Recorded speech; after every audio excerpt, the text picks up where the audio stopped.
राज्यामध्ये मराठा आरक्षणाच्या साठीची जी वेगवेगळ्या जिल्ह्यांमध्ये सध्या आंदोलन सुरू आहे आणि राज्य सरकारची भूमिका तर याच अगोदर राज्याचे प्रमुख माननीय मुख्यमंत्री एकनाथजी शिंदे साहेबांनी छत्रपती शिवाजी महाराजांची शपथ घेऊन स्पष्ट केलेली आहे की कुठल्याही परिस्थितीमध्ये टिकणारं, कायमस्वरूपी टिकणारं मराठा आरक्षण हे सरकार देणार आहे.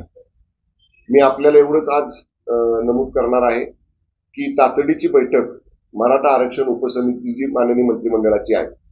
चंद्रकांत दादा पाटील आमचे ज्येष्ठ सहकारी मंत्री महोदयांच्या अध्यक्षतेखाली ती बैठक सोमवारी सकाळी 10 वाजता मंत्रालयामध्ये या ठिकाणी आयोजित केलेली आहे.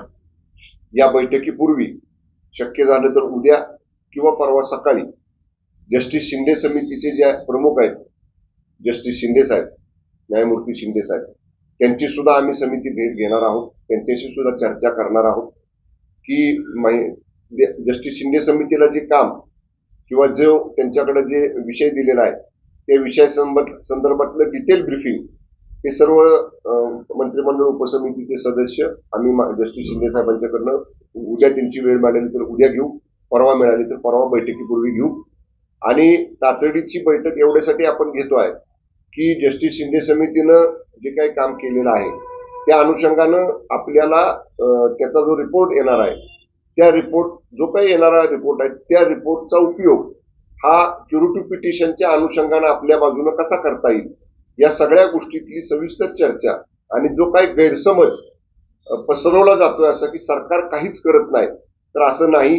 मी काल सुद्धा सांगितलं, परवा सुद्धा सांगितलं, आमचे दुसरे मंत्रिमंडळ समिती सदस्य उदय सामंत साहेब त्यांनी पण सांगितलं की आम्ही डे टू डे दैनंदिन याच्यावरती काम करतोय.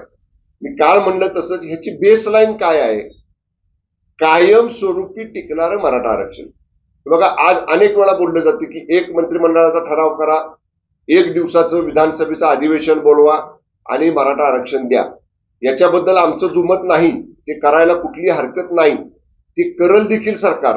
पण समजा असं करून ते जर उद्या जसं रिव्ह्यू पिटिशन सुप्रीम कोर्टात टिकलं नाही, आपल्या विरुद्ध गेलं, तसं दुर्दैवानं घाई गडबडीत घेतलेला निर्णय जर तो टिकला नाही तर हातात असणारी मराठा आरक्षण देण्याची सरकारच्या हातात असणारी संधी निघून जाईल. आणि म्हणून आपणच आपल्या पायावर दगड मारून घ्यायला नको. जे करायचं ते कॉन्क्रीट करायचं, जे करायचं ते लाईफ लॉंग टिकणारं करायचं. आणि त्याच्यासाठीच तातडीची बैठक ही मराठा आरक्षण उपसमिती मंत्रिमंडळाची जी आहे त्याची आपण या ठिकाणी सोमवारी घेतोय. भरपूर वेळ त्याच्यामध्ये आम्ही कायदे तज्ञांशी चर्चा करणार आहोत, लॉ फर्मचे जे आमचे तज्ञ आहेत त्यांच्याशी चर्चा करणार आहोत. मी आता म्हणलं तसं जस्टिस शिंदे साहेबांची उद्या जर वेळ मिळाली आम्हाला तर उद्या त्यांच्याशी भेट घेऊ, परवा सकाळी बैठकीपूर्वी त्यांनी वेळ दिली तर परवा सकाळी त्यांची वेळ घेऊ. आणि निश्चितपणे तातडीनं यातनं हा मार्ग काढायचाच आहे, सरकारला मराठा आरक्षण द्यायचंच आहे. त्याच्यासाठीची कार्यवाही ही गतीनं आपण यापूर्वी केलेली आहे, इथून पुढे सुद्धा आपण ती करणार आहे. काय प्रश्न असतील तर विचार. प्रत्येक राज्यात प्रत्येक तालुक्यातील साखळी सुरू आहे, त्या ठिकाणी ते उपोषण आता वाढवलं जाणार आहे. पण आता एकूणच सरकारची भूमिका एवढ्या दिवसामध्ये या बैठका काय घेतल्या गेल्या नाही याबाबत प्रश्नचिन्ह उपस्थित होत आहे. त्याची पत्रकार परिषद सुरू आहे, त्याच्यामध्ये ते म्हणतात की ते साधी पंतप्रधानांना बोलू शकत नाही असं बोलतात. मी आता एक सांगतो, पहिलं तुमच्या प्रश्नाचं उत्तर देतो. आमचं सरकार येऊन साधारणतः 1.5 वर्ष झालं. मंत्रिमंडळ उपसमिती नव्यानं जी गठीत झाली हे सरकार आल्यानंतर एकूण 9 बैठका या 1.25 वर्षाच्या कालावधीमध्ये मंत्रिमंडळ उपसमिती जी मराठा आरक्षणावर काम करते 9 बैठका या समितीच्या झाल्या. प्रत्येक वेळी मंत्रिमंडळाची बैठक झाली की आम्ही उपसमितीची बैठक घेतलेली आहे. मी माझ्या पद्धतीनं, माननीय चंद्रकांत दादा, इतर जे सन्मान्य सदस्य आमचे मंत्रिमंडळातले सहकारी आहेत, प्रत्येक जण या विषयावरती काम करतोय आम्ही. त्यामुळे निश्चितच बैठका उशिरा झाल्या किंवा झाल्या नाहीत असं नाही. केव्हाही मी काल देखील सांगितलं, जेव्हा साताऱ्यामध्ये सकल मराठा समाजाच्या बंधूंना आमचे मी भेटलो कलेक्टर कचेरी समोर, तेव्हा त्यांना केव्हा म्हटलं तुम्ही कधीही 4-5 जण जर प्रमुख मंडळी माझ्याकडे आला तर गेल्या 1.5 वर्षात आम्ही काय काम केले, तारीख निहाय किती पुढे गेलोय आपण या केसमध्ये, हे सगळं त्यांना सांगण्याची आमची तयारी आहे. आणि मी तर म्हणेन की उद्या सोमवारची बैठक झाली मंत्रिमंडळ उपसमितीची की माझा तर आग्रह असा राहील की सर्व सन्मान्य सदस्य जे मंत्रिमंडळ उपसमितीचे आहेत आम्ही एकत्रच कदाचित पत्रकार परिषदेत मुंबईमध्ये सामोरं जाऊन आमची भूमिका त्या ठिकाणी सांगू. जरांगे पाटील साहेब म्हणतायत की माननीय पंतप्रधानांना तुम्ही का बोलला नाही. आता सर्वच गोष्टी या काय अशा उघड जाहीरपणानं सांगायच्या नसतात की आपण बोललो का नाही बोललो.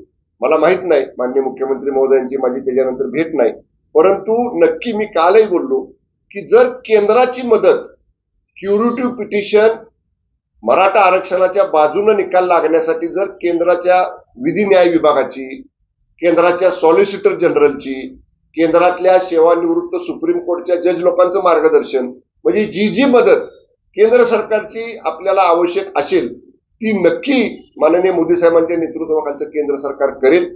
परंतु जरांगे पाटील साहेबांना मी नम्रतापूर्वक सांगेन की कालच्या महाराष्ट्र दौऱ्यामध्ये माननीय पंतप्रधान महोदयांची, मुख्यमंत्री महोदयांची याच्यावर चर्चा झाली का नाही याची अधिकृत माहिती माझ्याकडे नाही, परंतु मी नक्की मुंबईला गेल्यानंतर त्याची माहिती घेईन. साहेब, एक फोन कॉल जे आहेत ते मराठा आंदोलक काही नेते मंडळींना करत आहेत. तर आज एक कथित एक फोन कॉलचं एक प्रकरण समोर येतंय. त्यामध्ये नारायण राणेंना एका मराठा आंदोलकानं फोन केलेला आहे.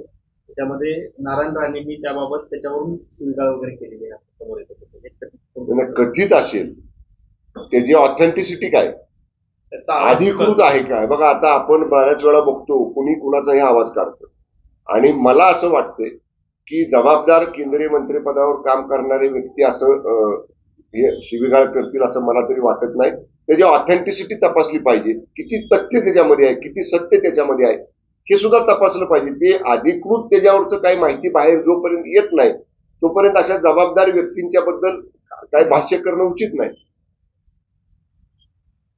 साहेब, झालं प्रश्न?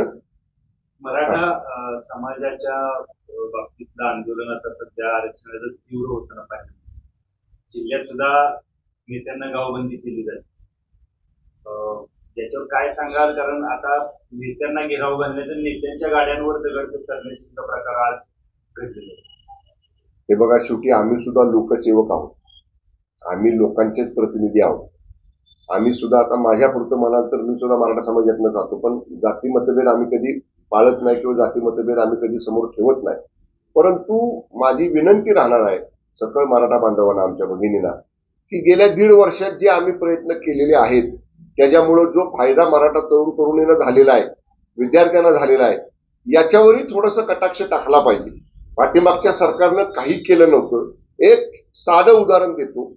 1.5 वर्ष हायकोर्टमध्ये मराठा आरक्षण टिकलं आणि त्या 1.5 वर्षामध्ये 3,500-4 हजार मराठा तरुणांना नोकऱ्या लागल्या. आणि जेव्हा हे आरक्षण सुप्रीम कोर्टामध्ये रिव्ह्यू पिटिशन मध्ये नाकारलं गेलं तेव्हा या 3,500-4 हजार मराठा तरुणांच्या नोकऱ्यांचा प्रश्न निर्माण झाला. याच्या अगोदरचं जे सरकार होतं ते अधिसंख्या पदं निर्माण करण्याचा कायदा करत नव्हतं. त्यावेळी असं सांगितलं, आम्ही त्या मंत्रिमंडळामध्ये राज्यमंत्री होतो, त्यावेळी असं सांगितलं जायचं कंटेम्प्ट ऑफ कोर्ट होईल, कोर्टाचा अवमान होईल, कारवाई होईल. पण मी आपल्याला जबाबदारीनं सांगतो, माननीय शिंदे साहेब मुख्यमंत्री झाले आणि हा अधिसंख्या पदांचा 3,500-4 हजार तरुणांचा जेव्हा विषय समोर आला तेव्हा माननीय शिंदे साहेब उघड म्हणाले की झालं कंटेम्प्ट तर आमच्यावर होऊ द्या, आम्ही घ्यायला तयार आहे, पण या 3,500-4 हजार मुलांचं नुकसान करायचं नाही. आम्ही अधिसंख्या पद निर्माण करण्याचा निर्णय घेतला, कायम झाली.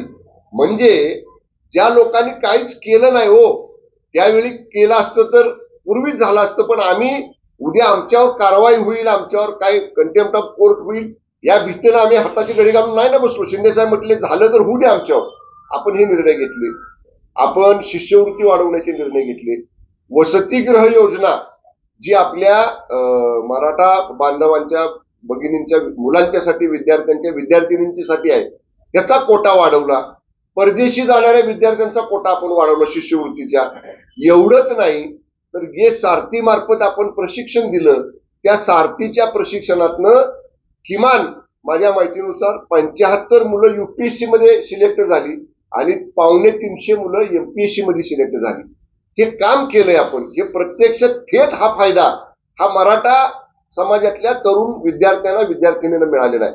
म्हणून जे काय आम्ही काम केलंय ते आपण सांगितलं आणि अधिक विस्तृतपणे सोमवारच्या मंत्रिमंडळ उपसमितीच्या बैठकीनंतर सर्वच मंत्रिमंडळ उपसमिती की माध्यमांच्या समोर कदाचित आम्ही सोमवारी जाऊ मुंबईमध्ये आणि जे जे काम केले ते विस्तृत आकडेवारीसह नक्की आम्ही महाराष्ट्रातल्या मराठा बांधव भगिनींच्या समोर ठेवू. तर काल तुम्ही जेव्हा जिल्हाधिकारी कार्यालयामध्ये गेला होता त्याच्यानंतर मराठा आरक्षणावर जे आंदोलन सुरू या ठिकाणी भेट दिली, मात्र त्या ठिकाणी तुमची गाडी अडवली असं काही व्हिडिओ मधून दिसत आहे.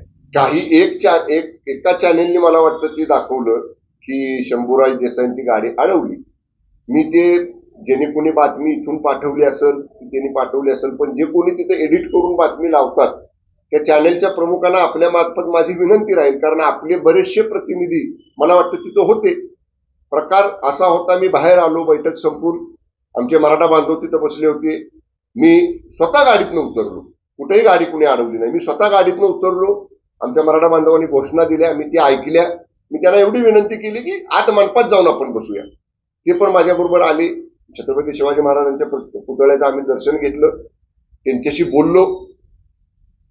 ते सगळे मुद्दे मांडत होते, 1, 2, 3, 4 सगळ्या लोकांचं मी ऐकलं. त्यांना म्हणलं जोपर्यंत तुम्हाला सगळ्यांना माझ्याशी संवाद साधायचाय, बोलायचंय, बोला. तुमचं सगळ्यांचं ऐकून झाल्यावर मी बोलतो. बिलकुल वाद झाला नाही, तणाव झाला नाही, कुठं काय तणावाची तुम्ही विचारा ना, तुम्ही सुद्धा माध्यमांचे प्रतिनिधी तिथं होता, आमचे अधिकारी होते, रस्त्यानं जाता येता बघणारे लोक होते, खिळीमिळीत चर्चा झाली. मी जेव्हा सगळे मुद्दे मांडले त्या मंडपामध्ये बसणाऱ्याच काय आमच्या मराठा बांधवांनी सांगितले की मंत्री अभ्यासपूर्ण सांगतायत, आपण त्यांचं ऐकून घेऊया. म्हणजे एवढी चांगली चर्चा झाली तर कुठंतरी चालवायची गाडी अडवली. त्यामुळे ठीक आहे, जे तिथं साक्षीदार आहेत बघणारे ते सांगतील काय नेमकं घडलं ते. पण वाहिन्यांना सुद्धा माझी विनंती आहे की थोडी सत्यता पडताळत जावा आणि मग गाडी अडवणं वगैरे असे जर शब्द वापरले तर बरं होईल. आपल्या घराच्या बाहेर काही आंदोलन झालं, यामध्ये पोलिसांनी तपास केला होता, सगळी माहिती काढली. याची माहिती पोलीस अधीक्षकांनी आपल्यापर्यंत काही दिली आहे का, आणि काय त्याचं सत्य आहे?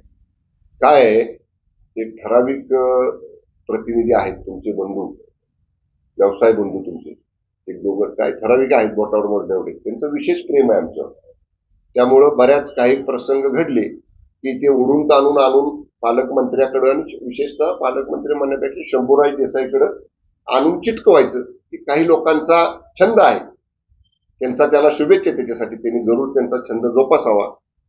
आपण जे म्हणताय की मी नव्हतो इथं, बाहेरगावी दौऱ्यावर होतो, माझ्या बंगल्याच्या समोर अंगावर काहीतरी रॉकेल टाकून आत्मदहन करण्याचा काही एक प्रकार घडला. वेळीच पोलिसांनी तो रोखला, पोलीस तिथं होते, पोलिसांनी रोखला, त्यांचं म्हणणं ऐकून घेतलं. पण तदनंतर मी अधिकाऱ्यांना सूचना दिली की ह्याच्या खोलवर जावा, कारण गुटख्याचा व्यवसाय काहीतरी 1-2 जण होते, त्याच्यावरनं ते झाला असा काहीतरी प्रकार होता. तर म्हणलं तो जिल्हाधिकाऱ्याकडे गेला पाहिजे, पोलिसांकडे गेला पाहिजे, पालकमंत्र्याच्या घरासमोर करायचं कारण काय. आणि मग आश्चर्यकारक बाब समोर आली की मी ज्यांचा उल्लेख केला, ज्यांचं विशेष माझ्यावरती प्रेम आहे आपल्या व्यवसाय बंधूंचं, त्यापैकी 1 जणांचा त्याच्यामध्ये संबंध आढळून आला. आणि मग जेव्हा हे बघा, आपण जेव्हा अशा पद्धतीनं थेट समोर काही गोष्टी आल्या त्या मला ऐकायला मिळाल्या, आणि मग त्याच्यावरती निश्चितपणे आता पुढची कारवाई पोलीस करतायत.